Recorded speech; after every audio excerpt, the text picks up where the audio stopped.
For his next trick, the masked magician will shoot an arrow straight through his assistant's body, without drawing even a trace of blood. He blindfolds the assistant in order to spare her the horror of looking down the barrel of a loaded gun.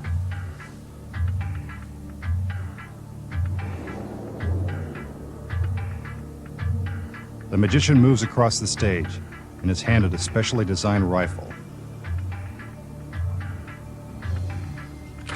He checks the barrel, then asks for the ammunition he'll need to discharge his weapon.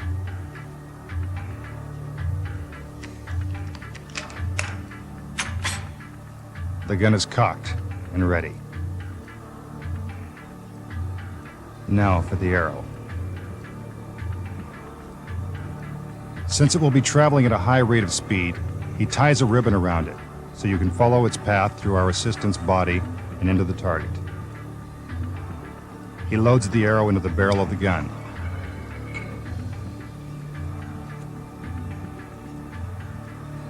Now he's ready to fire. He gets down on one knee, takes aim, bullseye. You can see that the ribbon has traveled straight through our assistant's stomach and into the target. That's gotta hurt. Let's watch it again. The arrow passes through her body and into the center of the bullseye. But where's the blood? And what is the secret? In order to understand how this complicated illusion is achieved, let's check out each of the elements. First, the gun. While it is real, it never actually fires. The shell is a blank that merely creates a puff of smoke when the trigger is pulled. Next, the arrow. Although it's loaded into the gun, it never leaves the barrel. The end of the ribbon is tied to a thin piece of fishing line that is virtually invisible to the naked eye. The fishing line runs behind the magician's arm and body to keep it hidden from view. The ribbon is loosely wrapped around the arrow so it will easily slip off during the trick.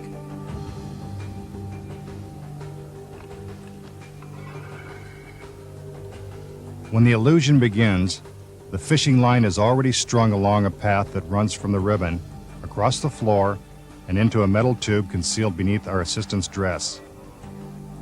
The fishing line enters the tube, goes around her body, out the back of the tube, and into a hole in the center of the target. See our magical stagehand behind the target? He's there for a reason. We'll tell you why in a minute. Meanwhile, the fishing line continues out the back of the target and is attached to a sandbag hanging 30 feet above the warehouse floor.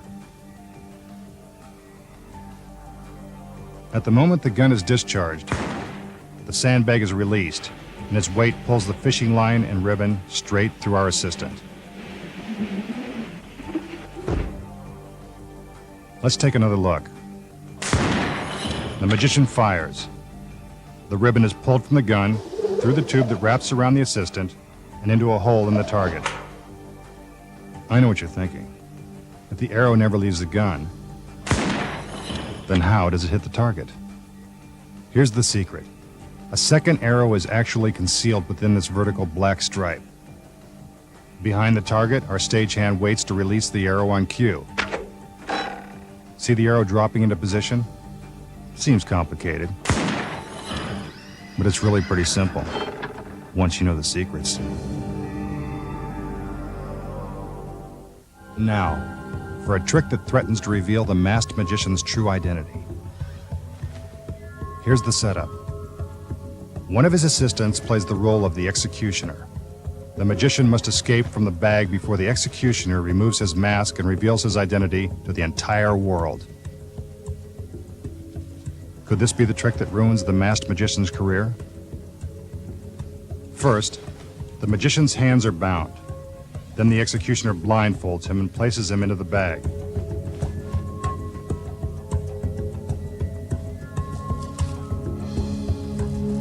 Next, he is positioned behind a three-sided enclosure. The bag is pulled tight and locked.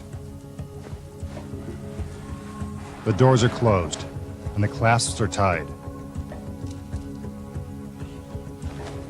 Now the executioner puts on her hood.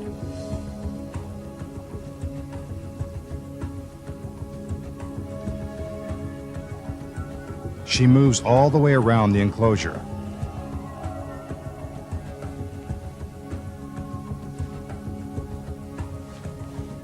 Even though dressed as the executioner, she's still required to dance. Just part of the job.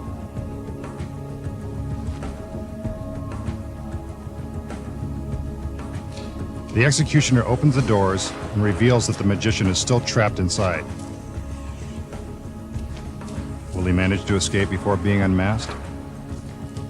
The doors are closed and secured.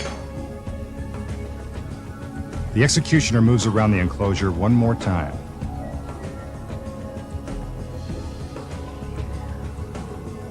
Then she opens the doors again.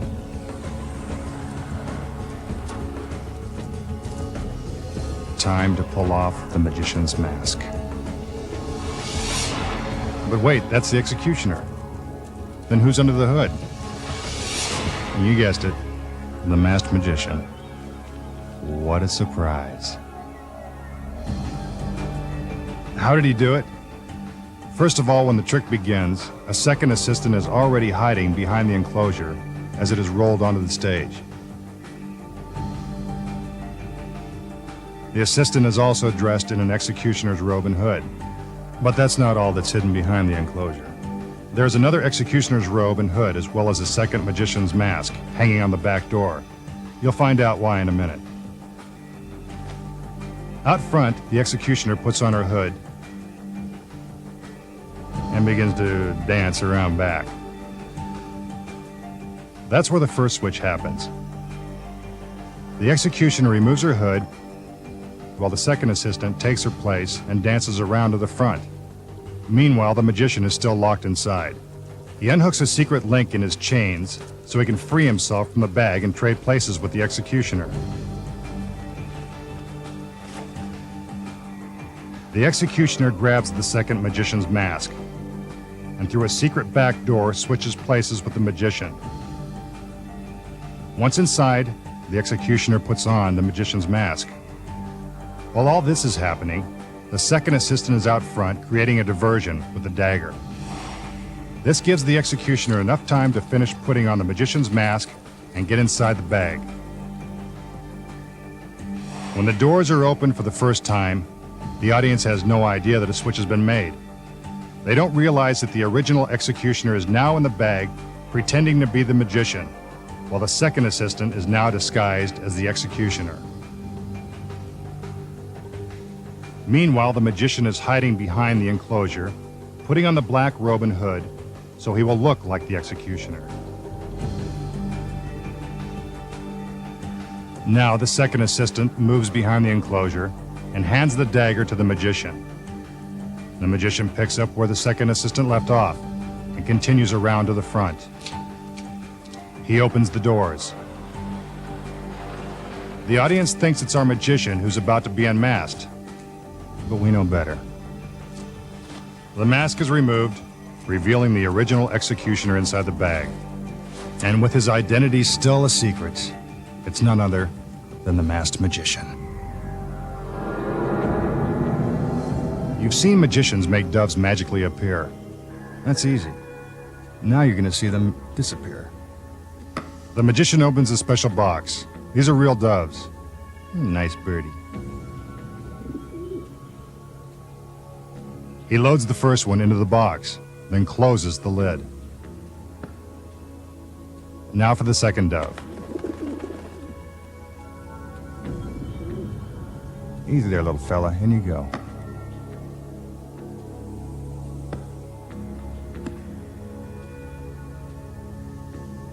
A little hocus pocus, and suddenly,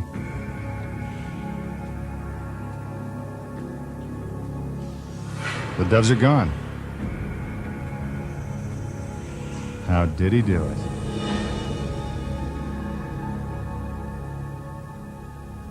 You're probably thinking the doves are up his sleeve.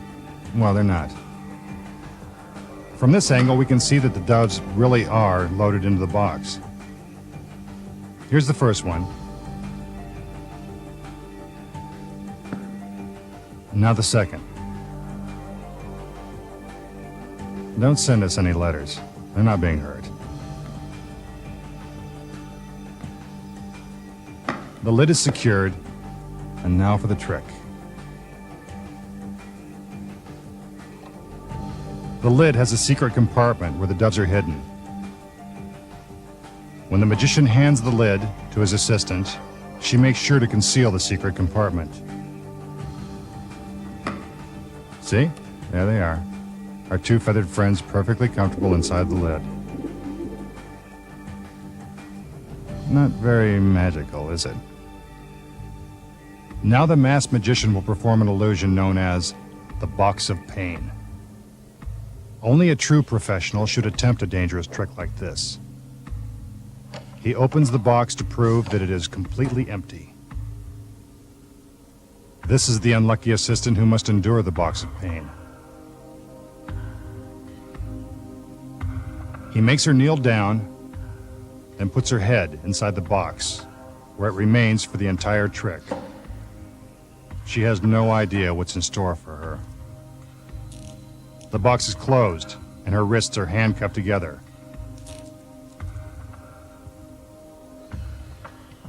Now for the sword. It is a real sword. In fact, it's so sharp it appears to glide straight through the box and into our assistant's head. Quite unpleasant. Now for the daggers. You can almost feel the assistant's pain as the first one is plunged into the box. Since the box is about the size of her head, the natural conclusion is that she's being impaled. She clenches her fist as another dagger is driven into the box. What did she do to deserve this? I can assure you that the assistant's head is inside the box and not behind it. It seems impossible that she's still alive, but she's still moving. That's a relief.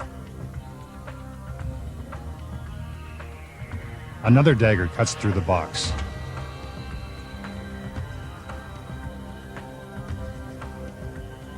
Watch as she flinches in pain when the blade is inserted. It hurts just to look at it. Now the box is riddled with blades. But that doesn't stop our magician. There's always room for one more.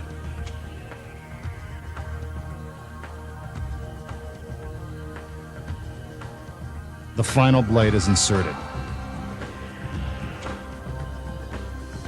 You might want to cover your eyes for the next part. It won't be pretty. But wait a minute. Her head is gone. A bizarre decapitation? Or just another trick from the masked magician? While it appears that there is no way to survive the Box of Pain, there actually is a logical explanation. As you can see, the box is much deeper than it appears from the front. This gives the magician plenty of room to insert the blades both in front of and behind our assistant's head. But how did he make it appear that our assistant had been decapitated? The answer is simple. Mirrors. While the magician distracts you with the handcuffs, his other assistants are actually sliding the mirrors into place on the top of the box. So instead of seeing our assistant's head, we are now seeing reflections of the inside walls of the box. From this angle, we can see the mirrors slide into place as our assistant shifts her head backward. The sword also plays an important role in this trick. It covers the seam between the two mirrors, creating the illusion that you are seeing all the way to the back of the box. As for the blades, they are carefully inserted into the box so they surround our assistant's head without cutting into her. The blades come so close that they actually pass through her hair. The doors are opened, and the optical illusion works to perfection. Pretty tricky, huh? Most tricks aren't very dangerous, but this one really is. The masked magician will now risk his life to perform Houdini's famous water torture escape. He inspects the torture chamber to make sure that it is airtight. There are more than 500 gallons of water sealed inside.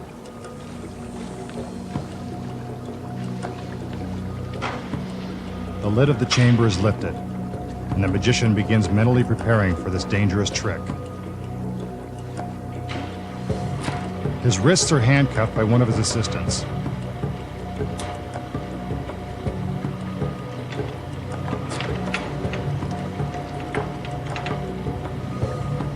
Now his feet are shackled inside the lid.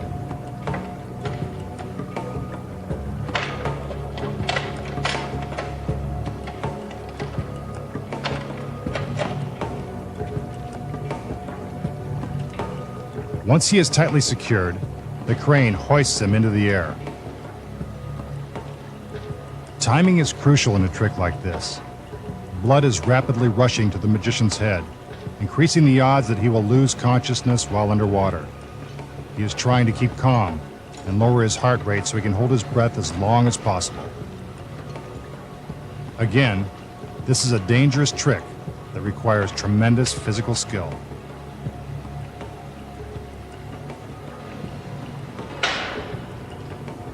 He is put into position. He takes one final breath and gives the signal that he is ready. Into the water he goes.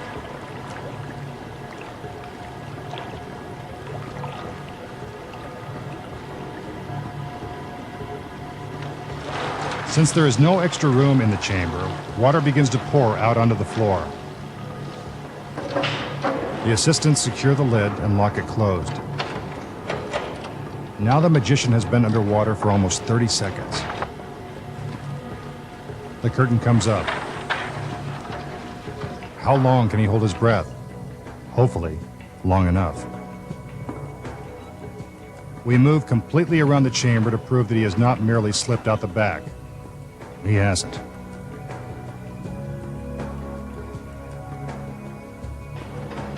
The curtain is now partially raised. The magician is still inside, struggling to escape. Will he make it? The curtain goes down again.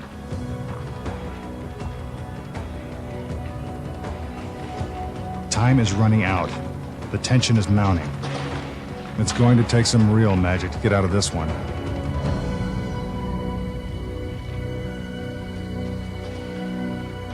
The curtain goes up. But where is our magician?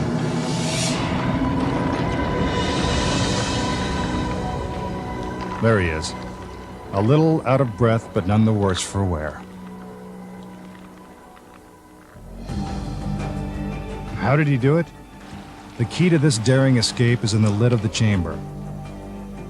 You can see that the magician's feet are shackled and that the lid is locked down tight. You can also see that the locks are real. But what you don't see is the assistant sliding the pins out of the hinges of the lid. So even with the locks on, the lid is easily opened. When the curtain is raised, the magician uses a handle hidden inside the lid to pull himself up. He pops through the unlocked lid and takes a much-needed breath. He drops down again, and the lid closes back into place. He dives to the bottom of the chamber and begins to struggle just in time to show the audience that he is still underwater.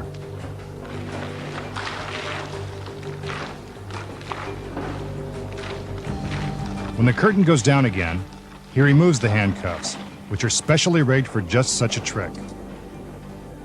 See how quickly he breaks free?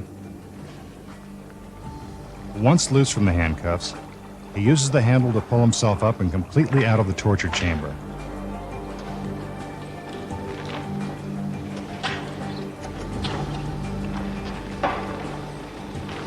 He closes the lid to make it appear as if it is still locked tight. While the audience is wondering if the masked magician is still alive, he is merely waiting for his cue. The curtain goes up, and Houdini couldn't have done it any better.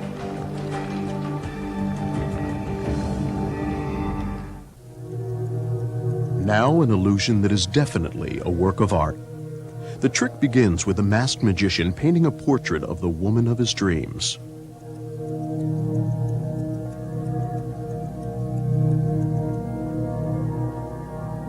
But he's not happy with his first draft, so he decides to try again. He sets his work aside and puts up a fresh canvas.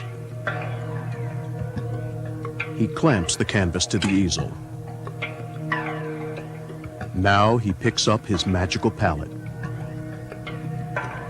He begins to paint his dream girl. Looks as if she has a large oval head. Beauty is definitely in the eye of the beholder. Once the magician finishes his painting, he will try to breathe life into his creation. Now he paints her long flowing hair. Since every beautiful woman likes flowers, he paints her a delicate rose. He figures his dream girl also likes jewels, so he paints her a magical necklace.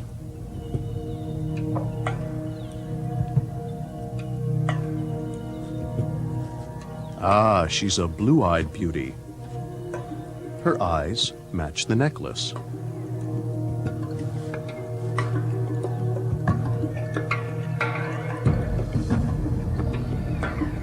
He waves his hand to conjure up his magical powers.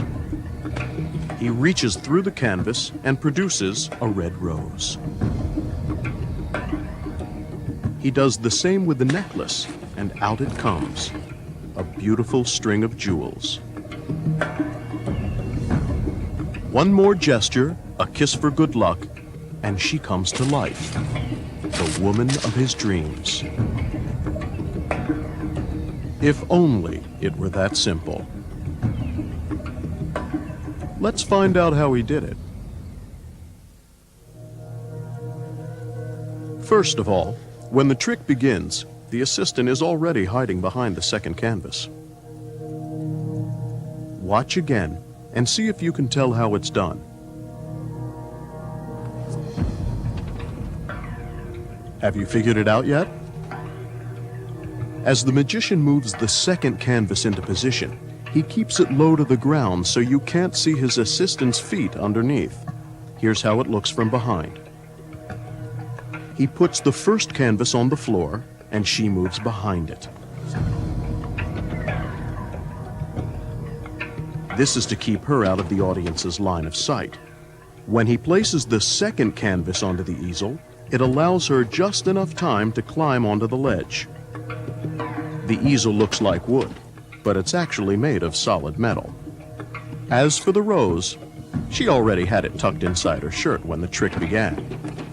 The necklace was taped to the back of the easel. So when the magician reaches inside the painting, she simply hands him the flower.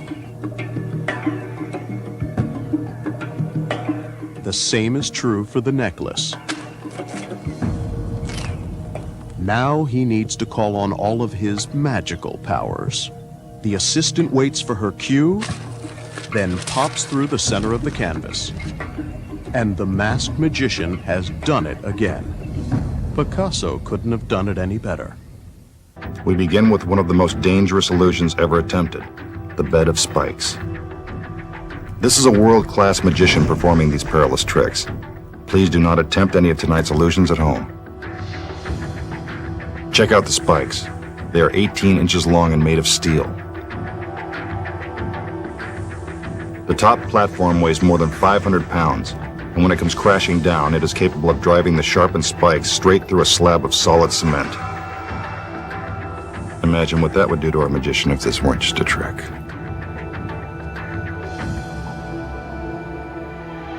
He gives the cue, and out come his lovely assistants. This illusion dates all the way back to the 19th century. It was originally called the Death of Korra. These are not the masked magician's regular assistants, so we can show you their faces without fear of revealing his true identity.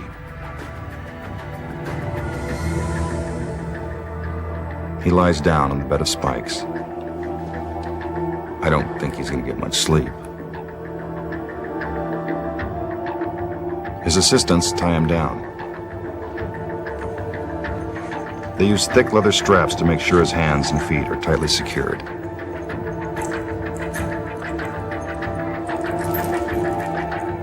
He struggles to break free, but can't. Now a black curtain is drawn. The curtain is supposed to spare the audience the gruesome sight of our magician being impaled by the deadly spikes. Notice that you can see all the way underneath the bed of spikes. This is to prove that the magician didn't just sneak out the back, or else you'd see his feet. Everything is set. One of the assistants pulls on a rope and the spikes come plunging down. Sounds like they found their mark. But the show just started, so you know we wouldn't let that happen.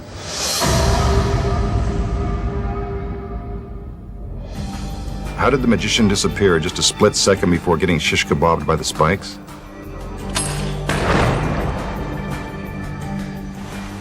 Here are the secrets.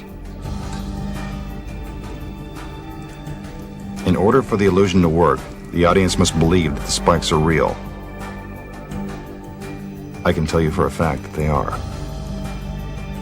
And if you think the spikes simply retract into the top platform, you're wrong.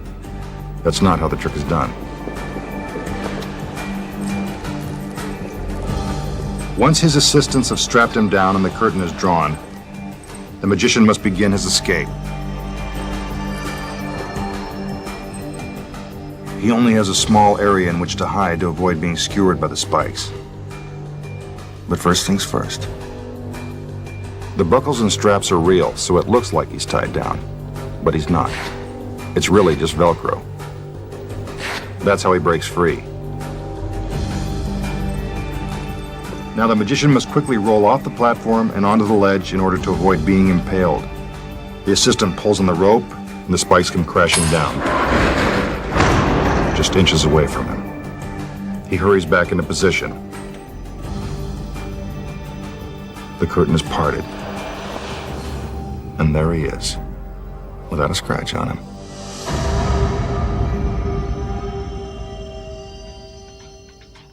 Now the masked magician will perform an illusion known as the stretch. He examines the huge cabinet that has supposedly been designed to stretch a human body. What will they think of next?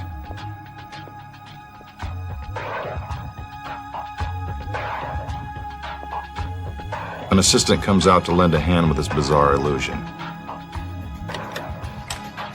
The magician unlocks the front doors. Then he opens the back panels so you can see all the way through the cabinet. This is to show you that there are no secret compartments or hiding places inside.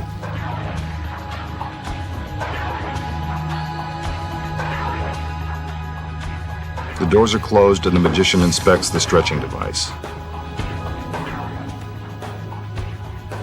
Now a stool is brought out.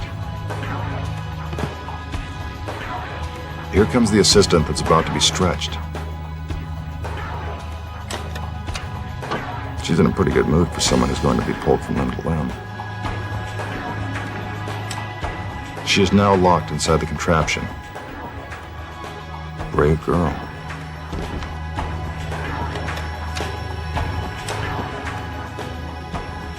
Once the doors are closed, her hands and feet are put into position. The magician tickles them to convince you that they are real.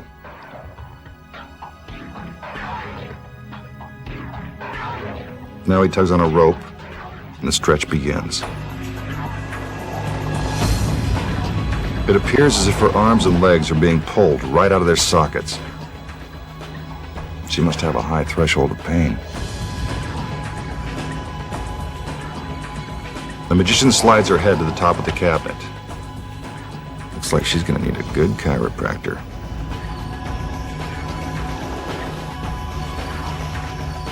Her head is forced to the bottom.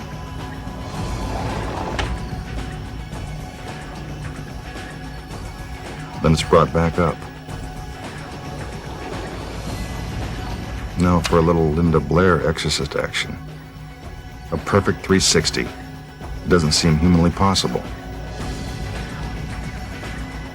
Her hands and feet are put back into their original position. Then her restraints are removed.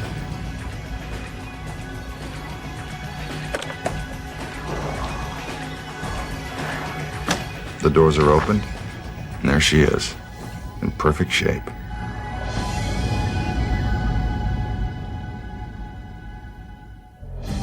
Now for the secrets.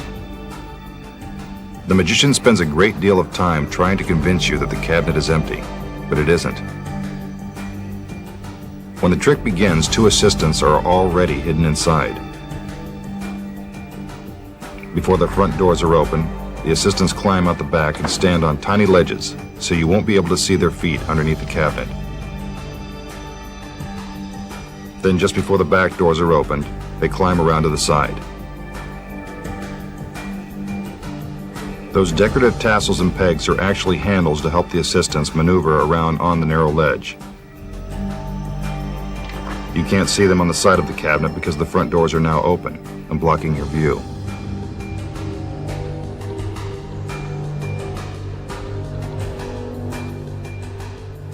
Once the back doors are closed, the assistants hide again behind the cabinet.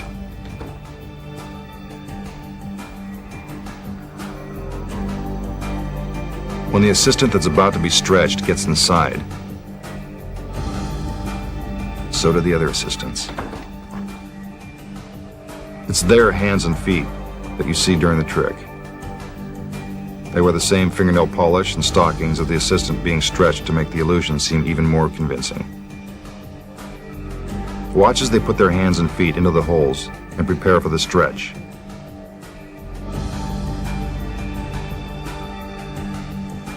While it looks like the magician is pulling apart his assistant, we can see that the other 2 girls are merely sliding their hands and feet in different directions.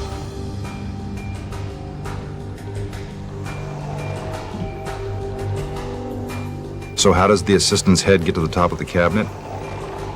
It's pretty simple. She's standing on the stool.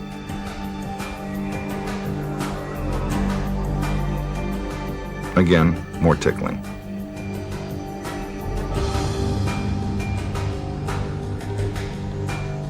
As the assistant moves her head lower, the stool is removed and she drops to her knees in order to put her head on the bottom of the cabinet. Not the most comfortable position in the world. As for her head spinning around, this actually takes even more physical dexterity. You need a very flexible assistant to pull off a trick like this. With their limbs back in place, the other assistants remove their hands and feet and escape out the back of the cabinet. The doors are opened, and the masked magician has done it again.